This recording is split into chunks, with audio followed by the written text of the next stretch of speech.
episode 328 of the Should I Play This Game podcast for the 6th of October 2025. It's nearly Christmas, Steve. How are you going? Wait, what? It's what till Christmas? Well, it's 2 months, 2 and a bit months. Not that. Fuck! No, that I, far away. I was like, I thought you said it's nearly Christmas. Then I was like, wait, what? Oh no! It was- I was in Big W the other day and they're selling freaking Christmas trees. Well, normally. September? I thought- No, they don't. No, No. they don't. I was trying to think. Like normally, it's after Halloween that shit Yeah. kicks. They had Christmas tree. What the fuck? That's just nuts. Hey man, some people just 'tis the season. Thing is, I need one, but I'm not going to buy one this early in this. I'm not going to buy this one. I haven't had a Christmas tree in a house I've lived in by myself. I am. Christmas is not really a thing for me. Because I'm all into Satan. That's not right. That's not it. It's just like, it's not, I don't know. It's a long story. Are you going to write down what I was about to write down? Probably. Yep. Yeah, that's pretty close to what I was going to write down. Yeah, I don't know. I've been on holidays for a week and I have completely fucking destroyed any semblance of a sleep schedule. I don't know why you keep doing that. It's not hard to do. It's really not hard to do. It's not hard to. It's also not hard to keep it. Also, so It's not, but I like to break the rules, man. Like I said, all into Satan over here. Wow. Anyway, how's tricks? yeah, not bad. Going all right. So we didn't have a podcast last week because No. you were under the weather. Under the weather. So I ended up accidentally doing a 5-hour video. Which is much longer than any podcast we would have recorded. So. Absolutely. Even Game of the Year podcast, fucking hell. So it's literally just there were a lot of games in the backlog, and I'm like, all right, let's have a look at some of these. And most of them is just like play for a half hour. Yeah, no, what did I buy this for? Yeah, man, that's a bummer.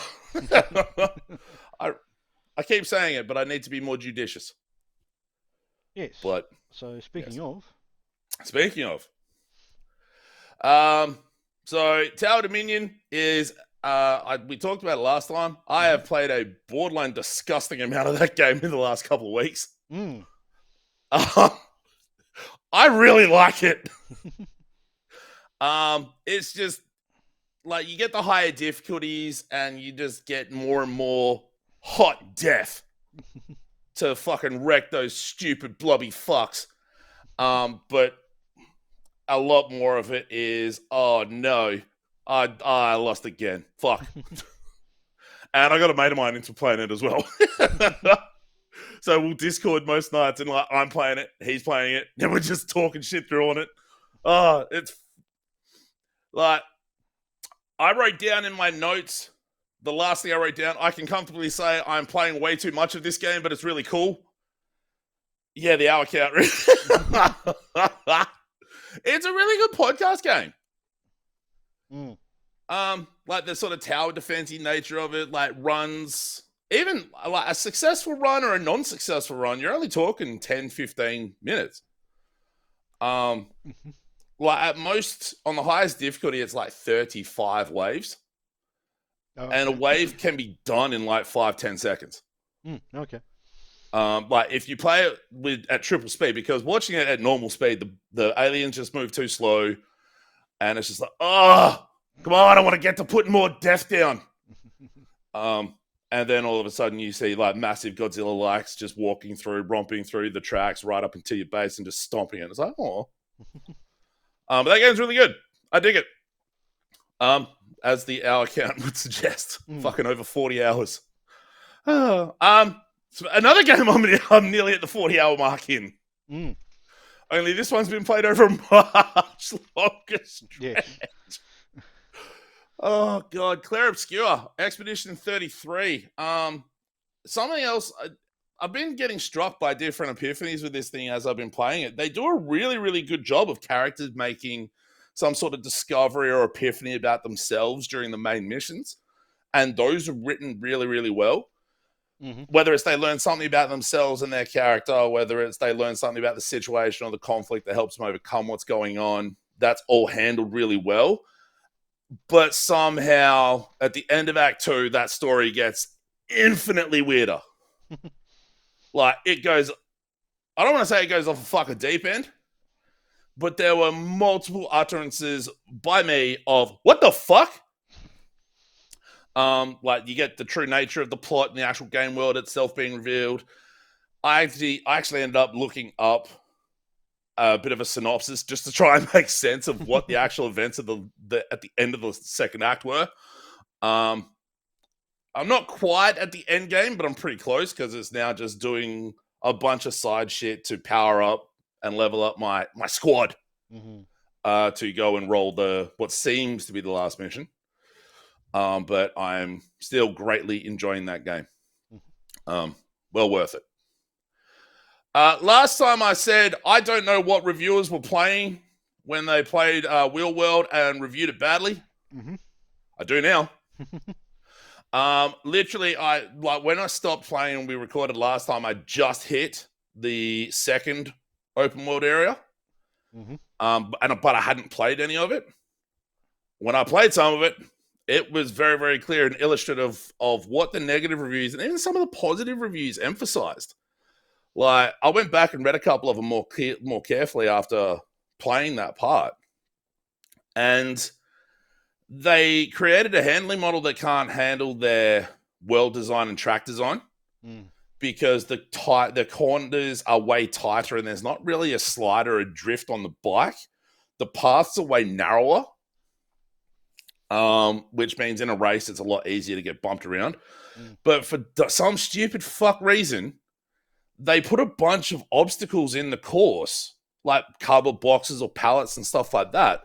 But instead of them either just bouncing away or you just rolling over them and then flattening, there'll be weird physics interactions that send you careening off into fences or into pools of toxic sludge. Okay. Like, there was a stack of an uneven stack of 3 pallets on a track, and I hit it and fucking went off on a 45-degree angle right into a puddle of water as I was in the middle of a race.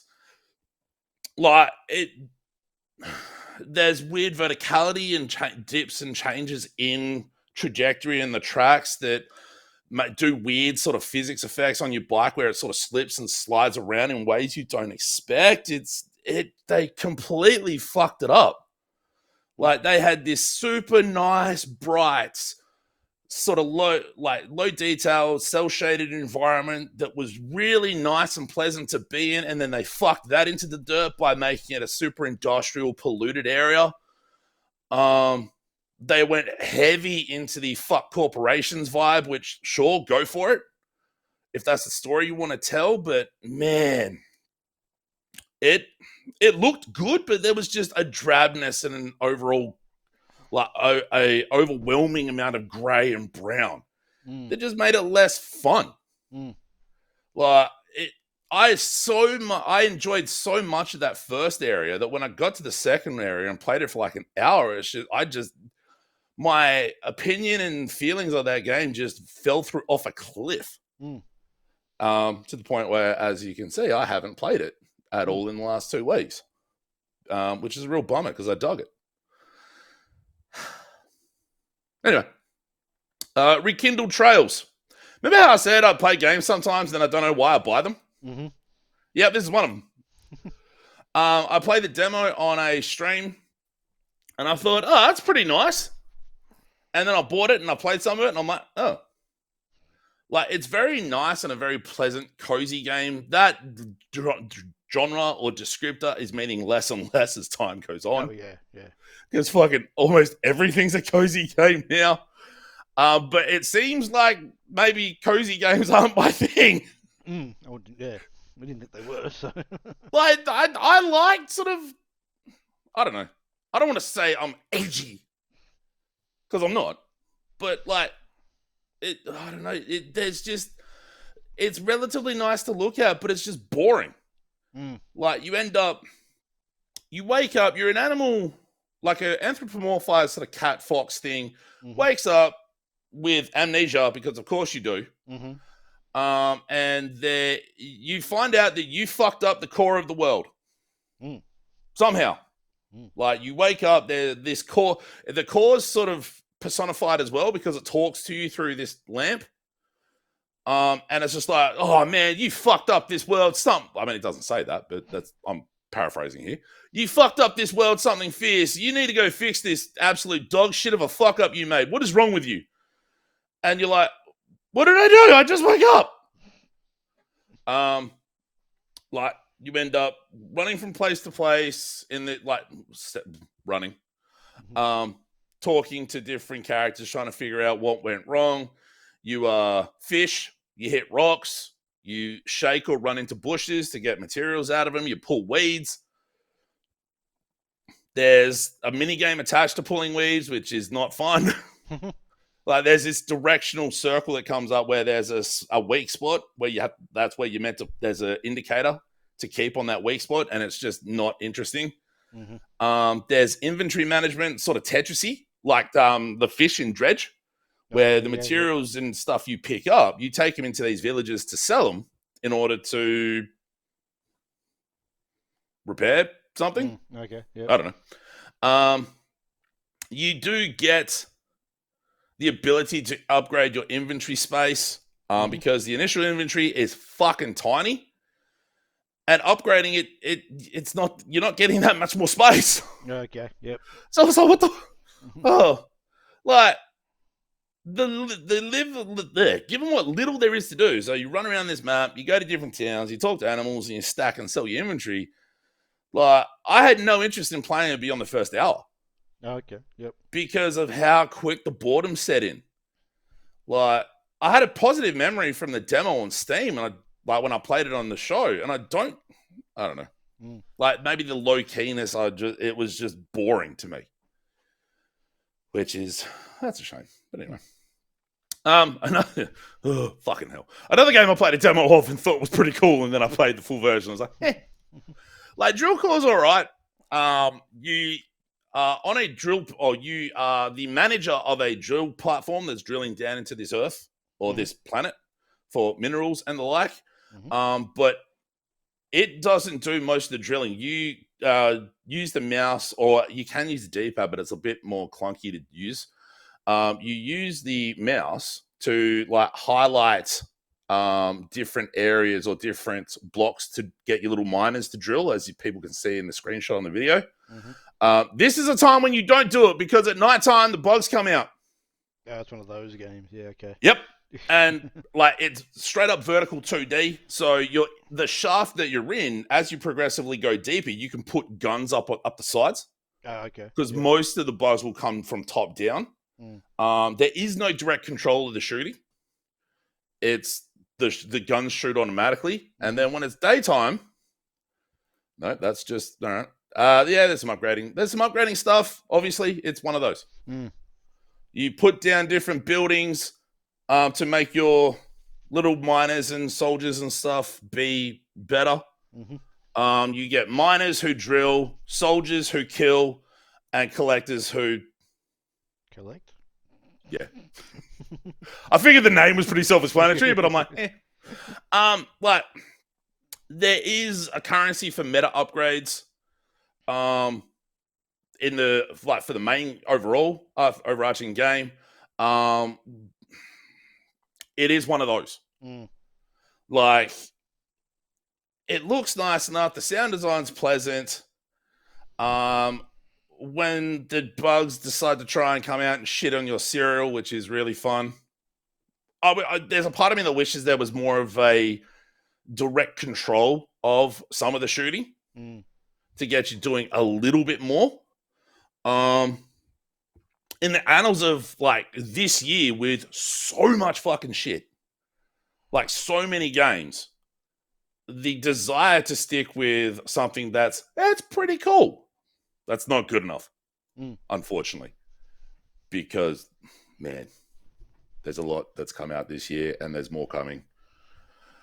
Islanders New Shores. I finally checked into that. Would you be surprised that it's a new one of those? Yeah, I know, right? It's got all the elements of the first game. It's pleasant. It's chill. It's amplified. You get more packs, more biomes. There's environmental effects, but it feels like there's less area to place buildings. Okay.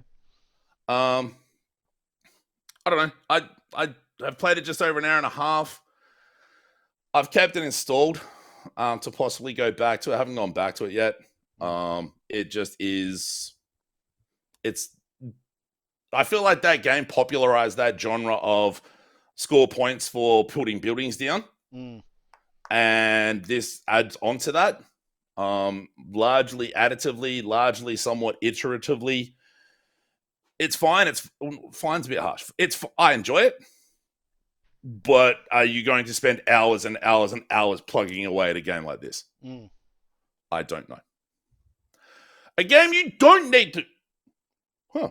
Anyway, a game you don't need to spend hours and hours plugging away at is Tall Trails. You're this neat little golem. His name is Alp. A-L-P, which is a pretty great name. And unlike all the other golems made by the sorcerer, you don't have a purpose. And he's quite upset about that. So there's another golem helping you whose name is Cup with 2 P's. He has a tasteful penchant for living clay. So you find clay in the world. So in the screenshot, there's a pink sort of windmill. You go there, you'll see a few of those in the world. You go to that, you'll either press a button to wind it at the bottom or do a little puzzle to activate it, and then you get clay, and then it's like, yay, you go and give it to Cup, and that's your currency for moving on. It's kind of Breath of the Wildy in the climbing and the exploration. Like there's a stamina meter that governs your climbing, but you get tools to help with that. Like the sunflowers here. If you were to go and grab that, grab the flower, it puts a little sunflower in your backpack, and you can use items in your backpack as an additional boost, like double jump, triple jump, stuff like that. But the sunflower, you hold the button down, and it shoots all the petals off, and it makes you go higher and higher each time. You get some other propulsion, like chilies will give you a bit of a rocket. You get some bugs or flowers that help you float or like fly a little bit.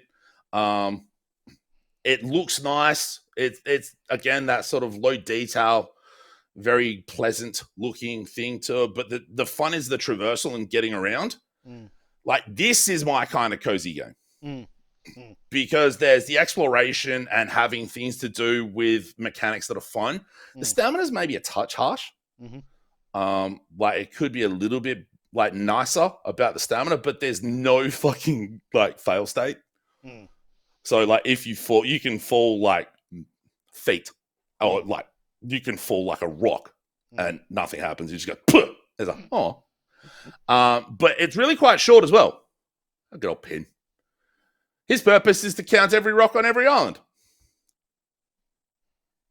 Good for him. Like it's just got this really neat. Like if you get frogs, you jump higher. You do get some of these more complex towers to climb. You're not actually climbing them; they're more platformy. In that you're getting like there might be wind boosts to help you get up and stuff like that, but there's still a bit of climbing. Just over 3.5 hours to finish it. Okay. With all but 3 achievements. So it's like one of those really neat brief experiences that's just like there's enough chill to it, but there's still enough to do to make it engaging and interesting the whole time, and it doesn't wear out its welcome.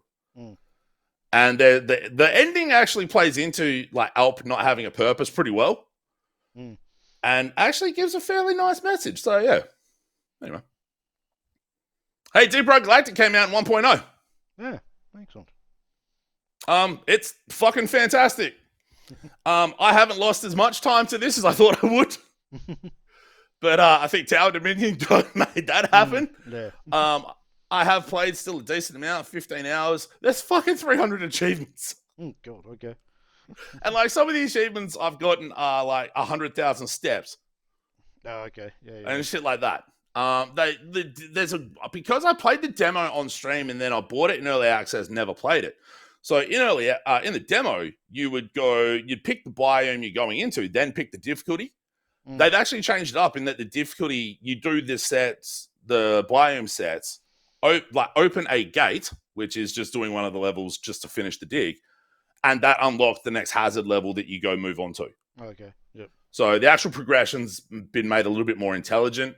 I got a mate of mine to get this as well. Mm-hmm.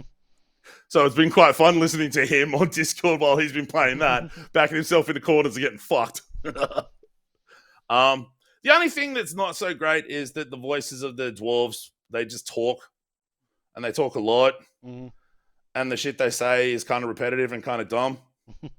But other than that, it's fucking fantastic. It's so good. This is the gold standard for me as far as an arse game now. Mm-hmm. Because it handles the upgrade that gives you a bunch of interesting upgrades. The combat's interesting enough because of the differences in weapons and stuff you can get. There's the mining element.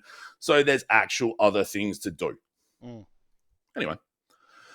Primal Planet.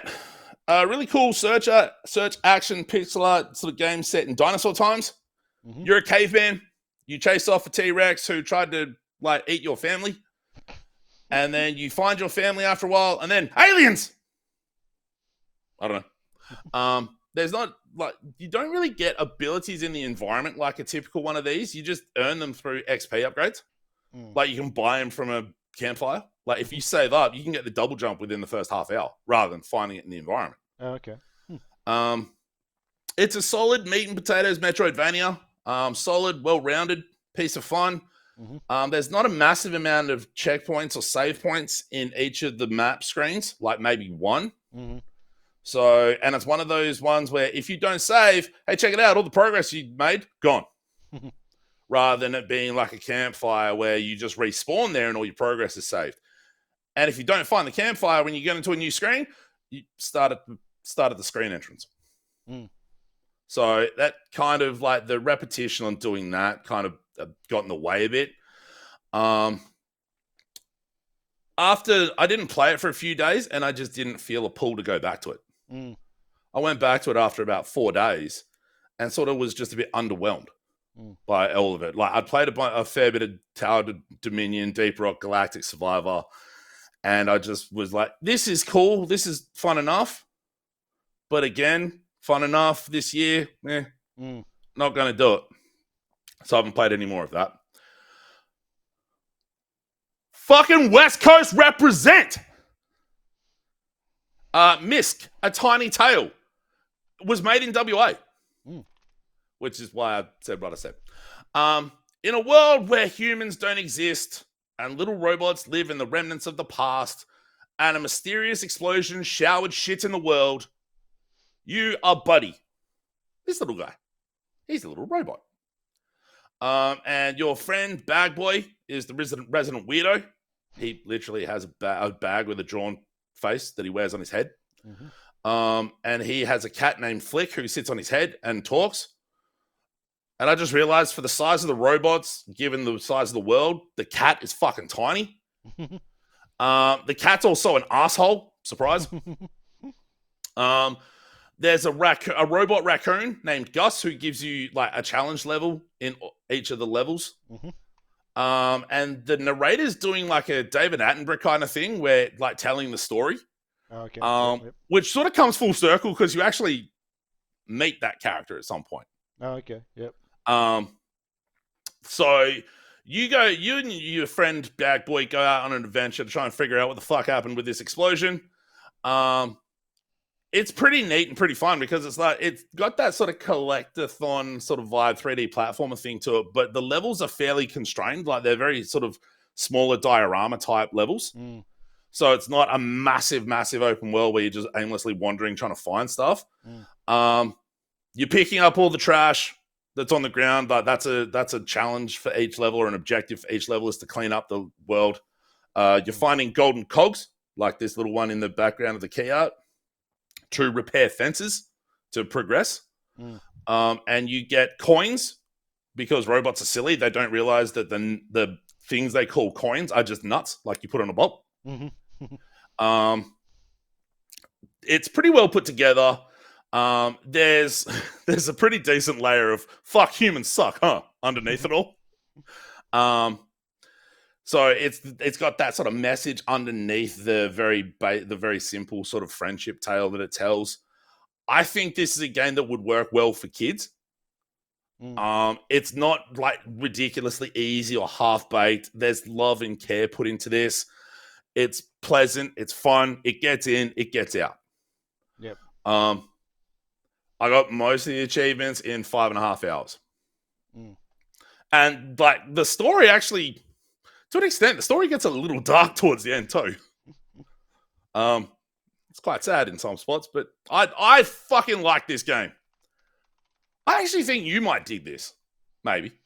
It reminds me of I'm trying to think of the there's a puzzle game, point and click puzzle game a couple of years back. I'm trying to think of its name. Just the visual style that reminds me of that. God, what was that game called? No, was it sort of claymation-y? Sort of, but it was just the design was like using the environment to make the characters. Oh, yeah. Yeah, I just can't remember what the game was called now, but it was like a puzzle platformer kind of a thing. God, what was it called? Yeah, just that cover art reminds me of that. Yeah, it's super fucking neat. Like, yeah, so that's like the whole thing looks neat. That's from that perspective. Yeah, so, yeah. It's just got a really nice, pleasant look in the sort of the way in which it's sort of the found object. Like your weapon is a safety pin. And like you pick up this tiny little brush to like brush up piles of sand or oil that are on the ground. There's Algernon here. He wanted Z-Puff, which I don't know if the developers really thought about how that word could be used in a different way. Right, because he was talking about a little like mushroom puff thing. Okay. There's a nice little band playing in a level. Oh, that God damn it! That first challenge of the ice level that you stumble across, where it's my quest. Want to build a snowbot? Do you want to build a snowbot? And you get an achievement for it too. Yeah, it's neat. I dig it. I have no fucking idea why I fucking played this. Apparently I'd played it before, because when I went to add it for today's podcast for the recording today, it was already apparently in the system. Okay. We already had it, and I don't remember playing it ever. There's a zombie invasion. Humanity's trying to hang out in a camp and figure out what's going on. Have you seen The Walking Dead first season? It's that, but trying to be more whimsical. I played through it in one shot in just over 5 hours because I was not going to go back to it otherwise. It was just dumb and mindless enough to finish listening to a podcast and talking to a mate of mine. It is not worth full price. Full price is like $24 or something. It's barely worth the sale price. It's fun enough for a dual stick shooter. It's got a relatively nice look. Sort of very reminiscent of Zombieville 3D USA. Only this is much more specifically individual level based rather than the sort of dual stick survivors type that Zombieville was going for.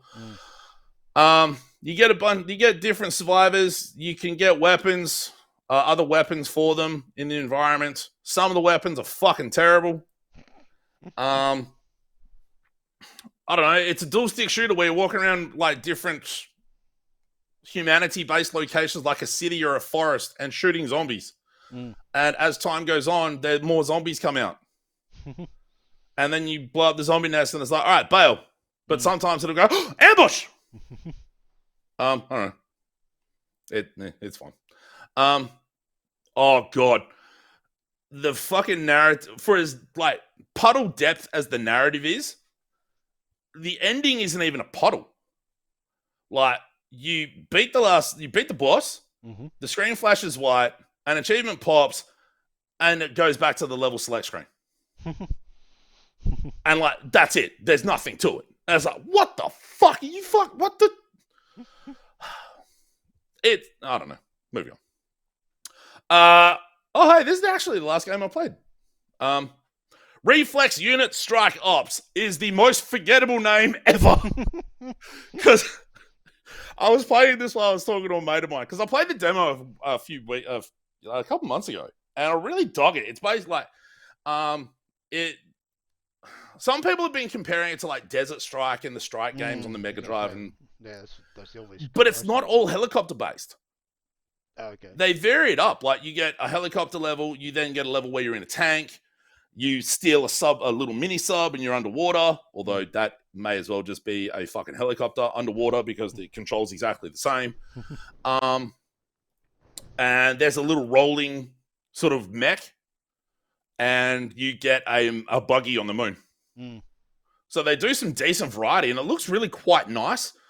I mean, we keep saying, or I keep saying it during all the showcases, like saying games look nice now is kind of completely sort of to be expected, but it still looks really quite neat. Shit blows up well. Because like most of it is, hey, fly around, blow shit up. I mean, it doesn't actually say that in the objectives. It tells you capture experimental tanks. Destroy stuff. Yeah, but largely it's destroy shit. So you fly around, you blow shit up. The ammunition count on the screenshot is very misleading. Because you don't get 119 rockets, you get 50 or 60. No, it's still a lot. Well, no, you'd think, but I managed to drain those fairly quickly. Yeah, but you're considering the size of the vehicle you're on. Rockets aren't exactly the smallest thing around. No. It was really funny, actually, because I'd be flying around, like, talking to my mate on Discord while he's playing Tower Dominion. And, like, every 3 or 4 minutes, hey, guess what? I'm out of ammo. And it's just like, you fucking dickhead. Like, the narrative's pretty boilerplate. Like, your brother... You actually do a mission where you're piloting a firefighting helicopter. Like, dropping water on fires and shit. And that's really neat. And then there's an addition to the narrative off that because you're actually controlling the main character's brother. Okay. And at the end of the mission, oh no, he dies. I must get my vengeance. So I did in just over 4 hours.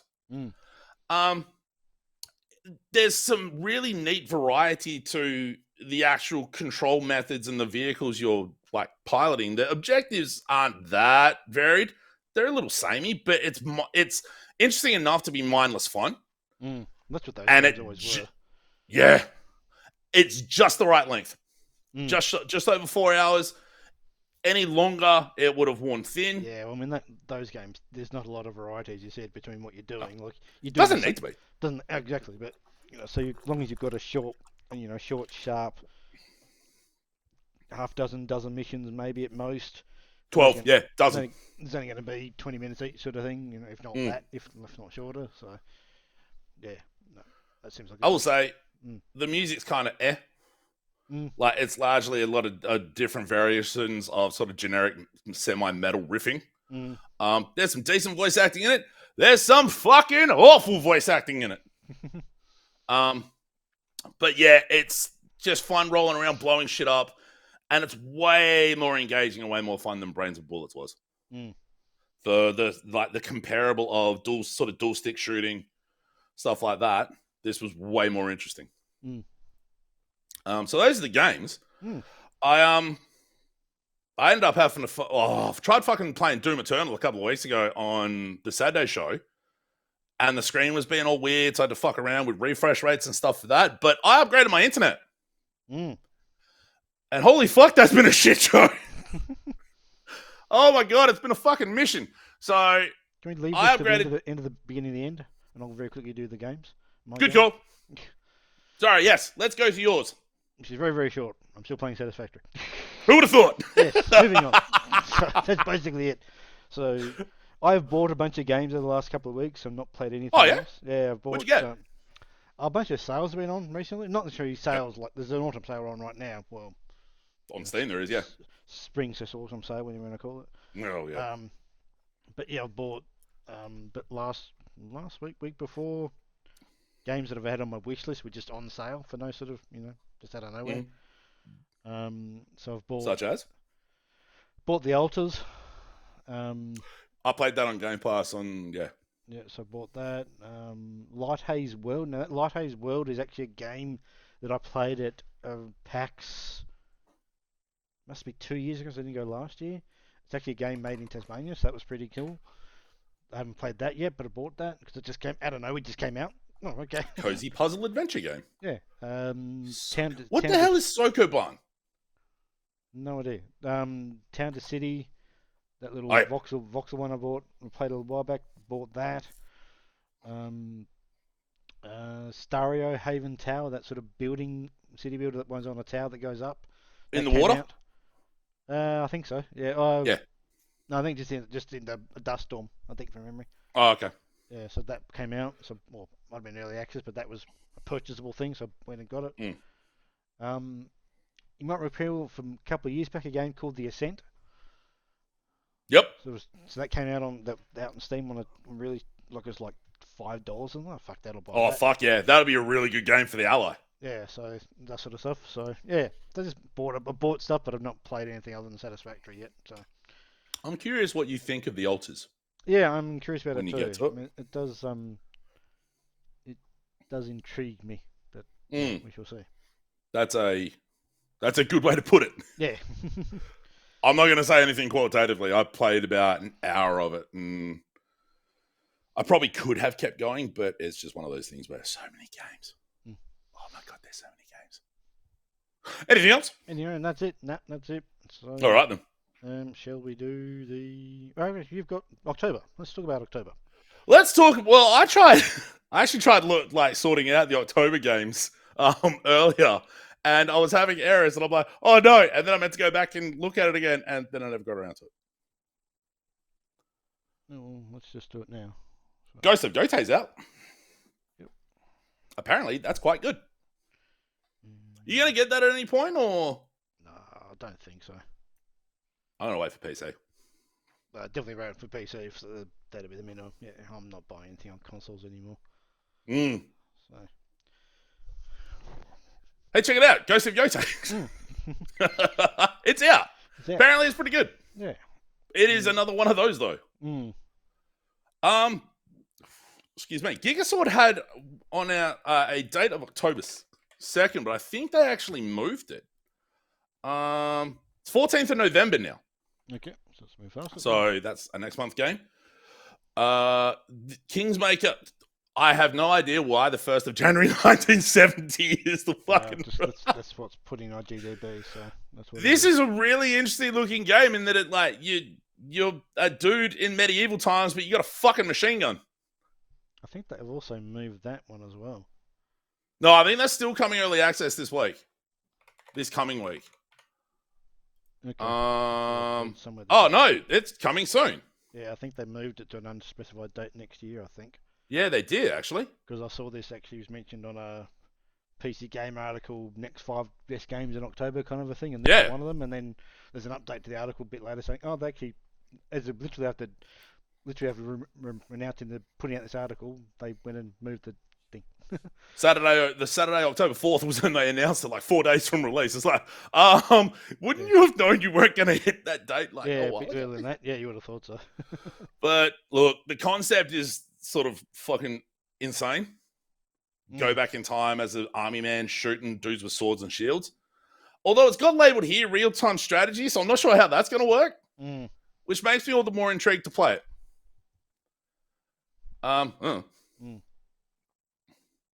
What's next? Next. That one. Absalom. A really neat. You can see .emu, the people behind Streets of Rage 4, or at least they published it. They did Windjammers 2. So you get their fucking incredible art style on a sort of belt action, beat 'em up roguelike type thing. Apparently, it's really quite good. I am looking forward to. There is a demo. I really probably should play the demo rather than just be a dickhead, buy the game and go, oh. But you know, these things sometimes don't work that way. Ball X Pit though, holy shit! Remember Hold Down?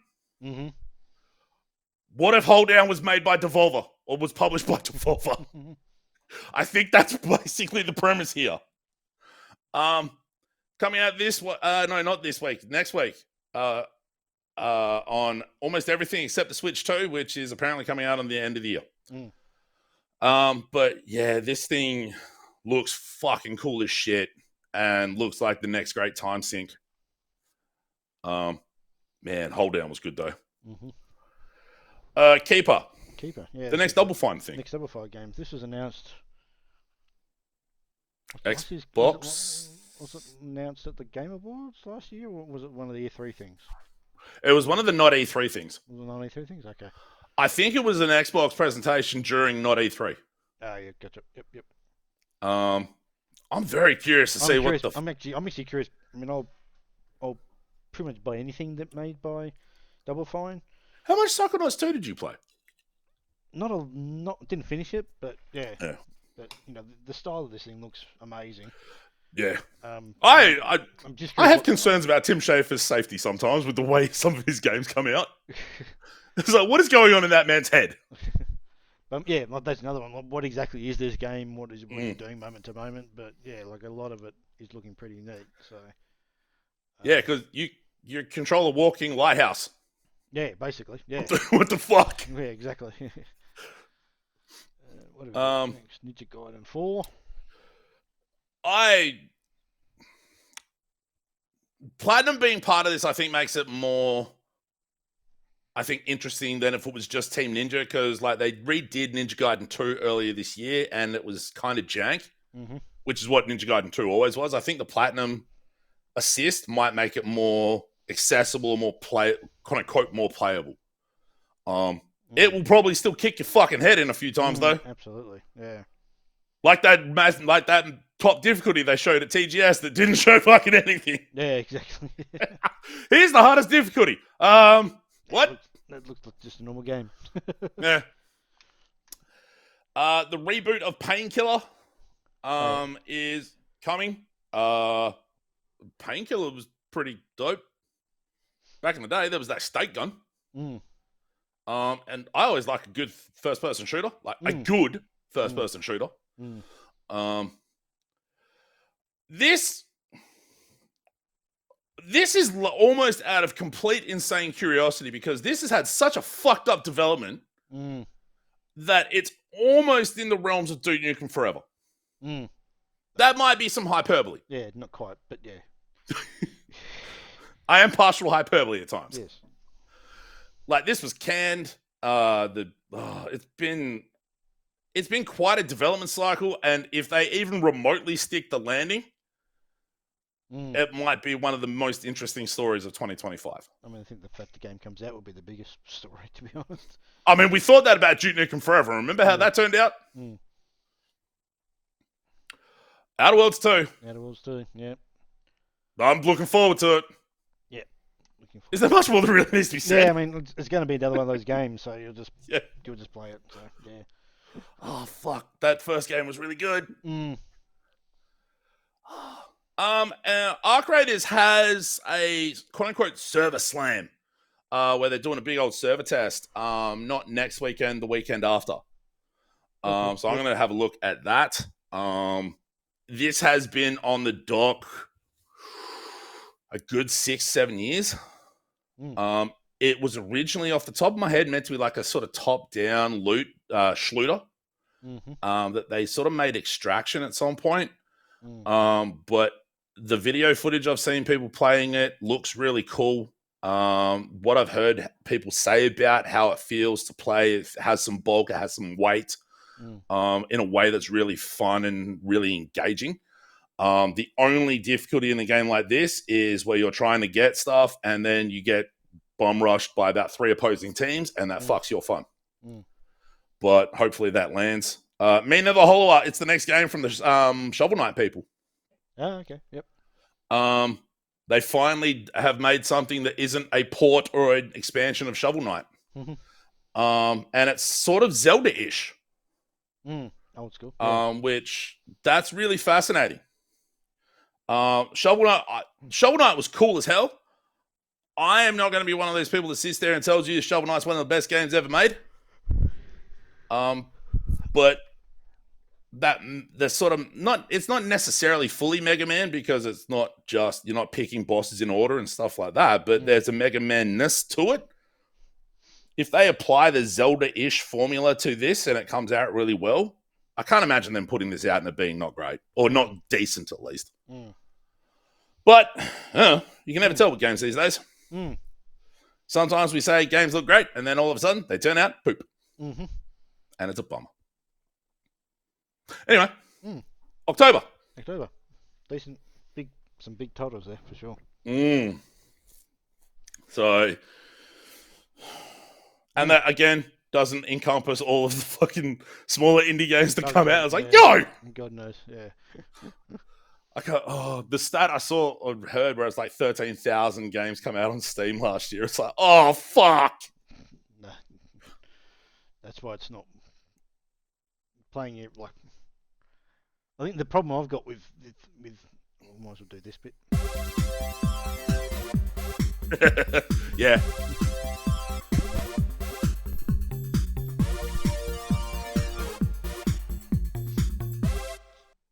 It's a bit like the Netflix thing where you've got your sport for choice, so you just don't know what to play, so you just start playing nothing.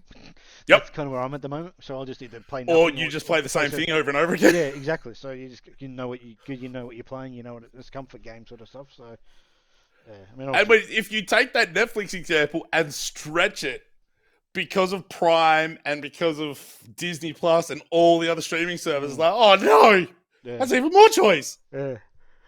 What do you want to watch? I don't know. Community. South Park? Yeah.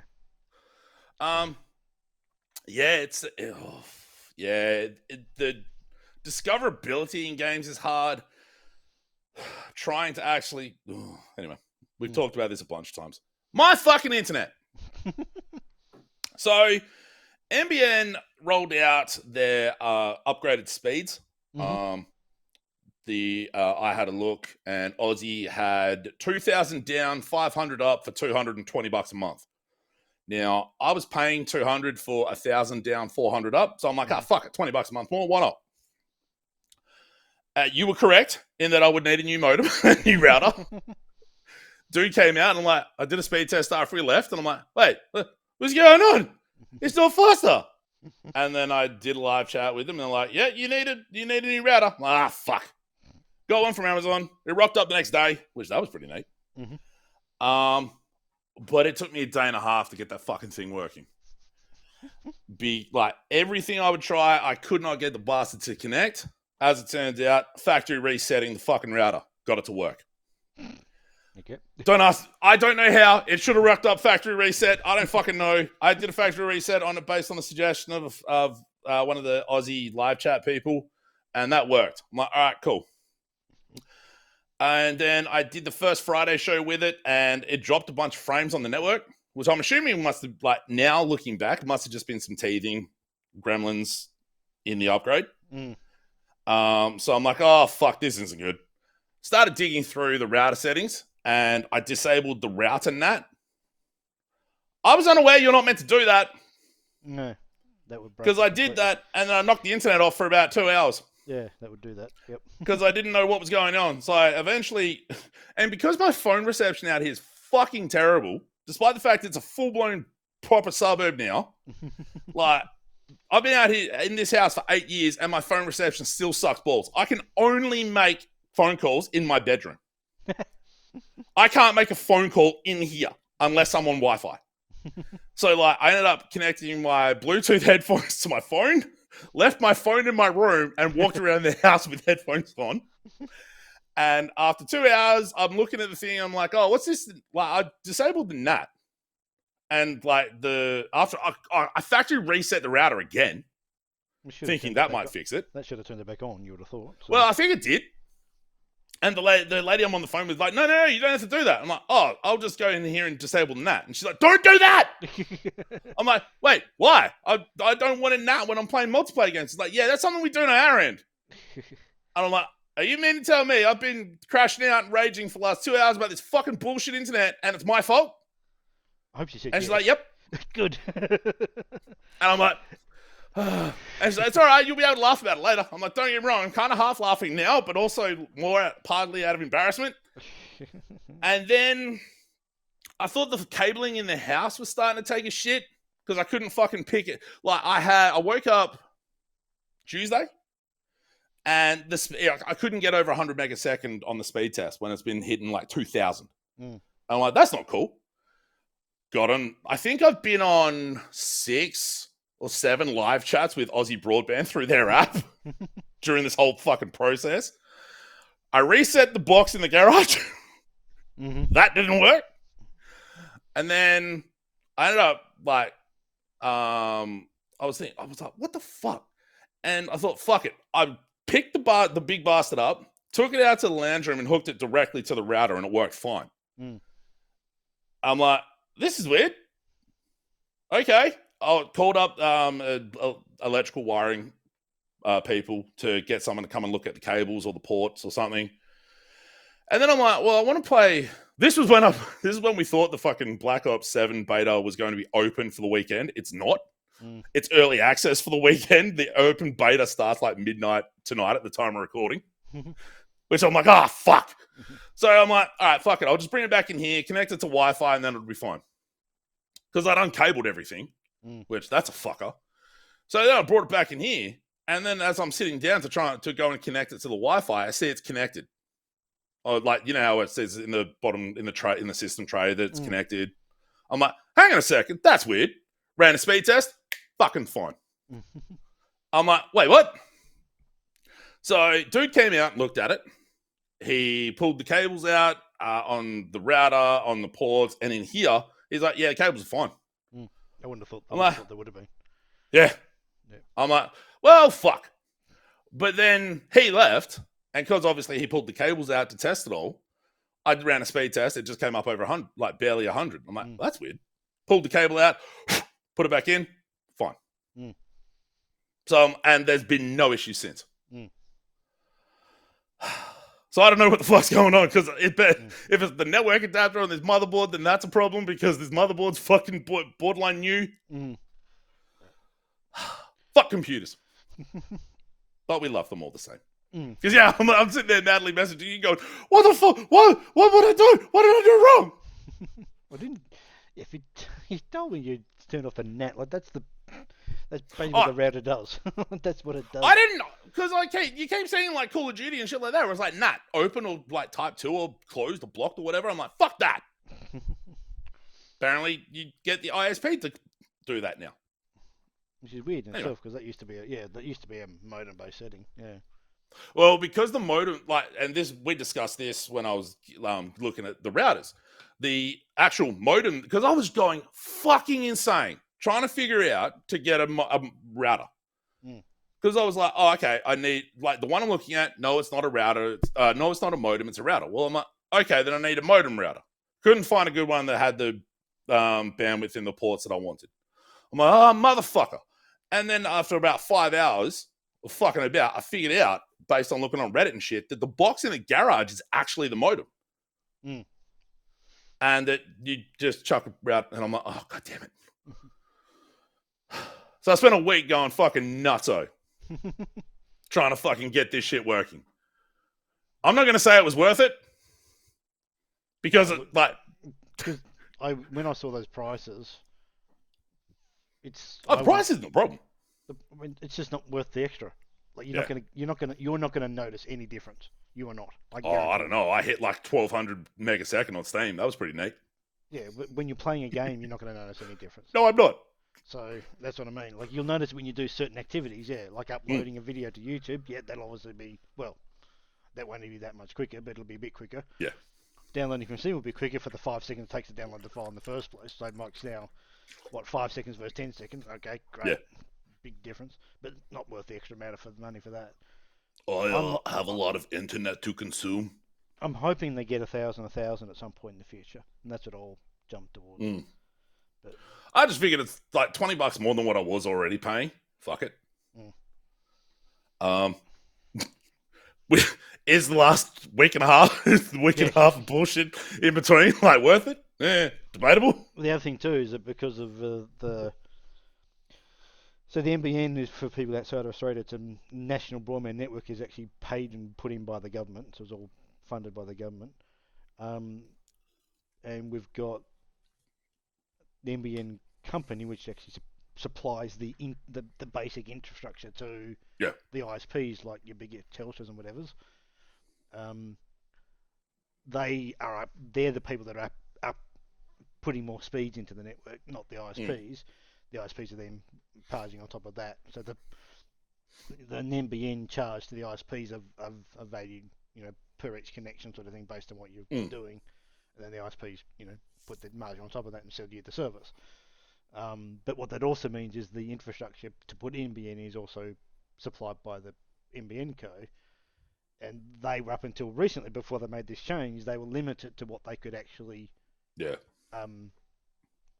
connect onto. So they're limited like 1.5 gigabits combined upload download. Yeah. And also you can potentially actually have multiple services on your Yeah. on the little device that goes into the, like, not the router, but The modem in the garage. the termination box that goes into the Yeah. actual garage or into your property. They had you would have got a new one of those in your Yep. update, because So I had to take work off on Monday because they came out and did that. yeah, Because obviously I needed to be here for them to do it. So that's the first thing that has to be done, because that's a new version of that. Yeah. Allows it to connect to the higher speed, and then your ISP then need to do their thing to give you access to their plans that they give you the higher speed. So it's a fair bit to it. And yeah, so it's NBN's pretty damn good. Like, it is quite impressive piece of kit. My understanding is it could have been, like, based on reports and shit I've read, like, it could have been better, but the Liberal government and their donors fucked it to the ground. That's yeah, because they thought the NBN was a waste of time and effort.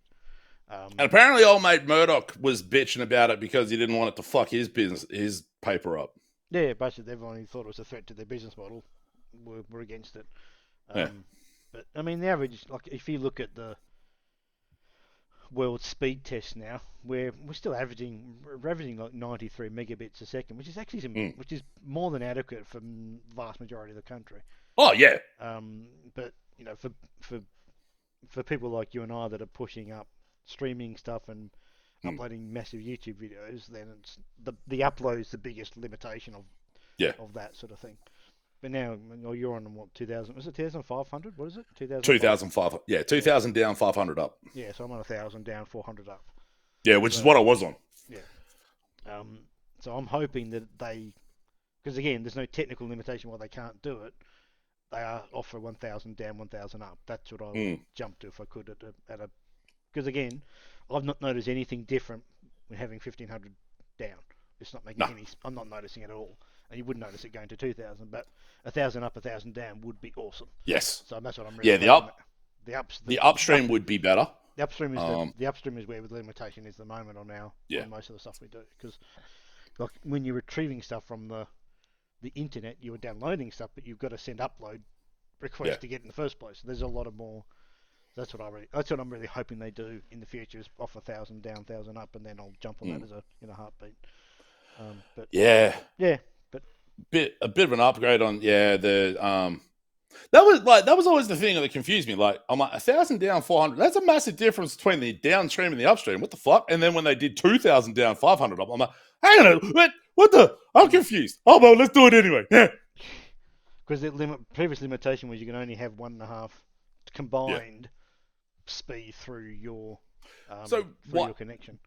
That's the question then becomes, why wouldn't you have an ISP running 700 up, 700 down? I mean, I think it's because there probably needs to be higher bandwidth on the download or some shit, maybe? I guess so, I'm not too sure.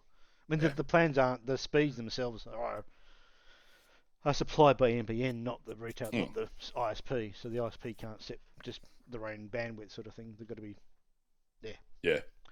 So anyway, so I'm hoping that's what happens soon, at some point in the future, because that will be the big benefit to me, to what we. Yeah. My job, because I work from home, so I literally am on the internet 12 hours a day using it fully, and 1,000 upload would be way better for me. Yeah. So, yeah, but.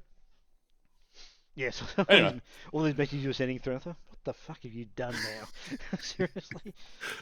My impulsiveness got the better of me. I thought, oh god, as it always does. Yeah, I thought.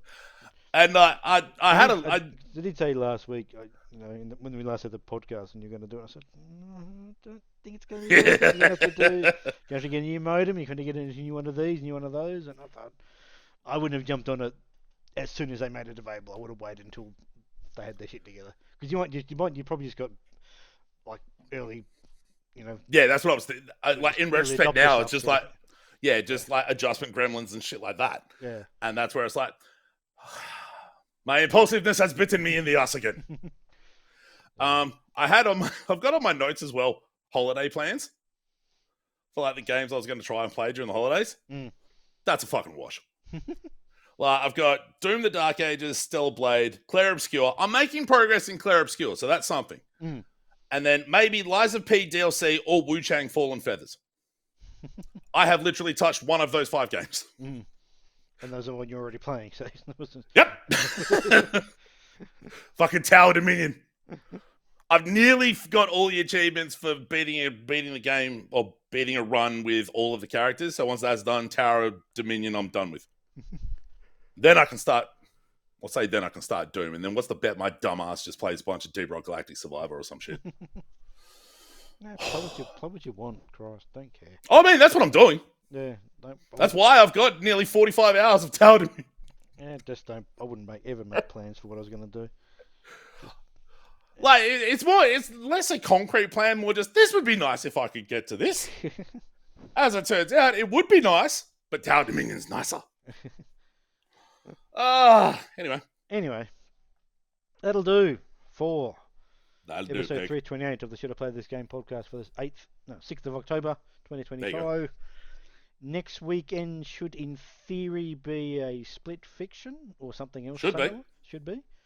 There'll obviously be more holiday hangouts and Friday night stuff in the interim.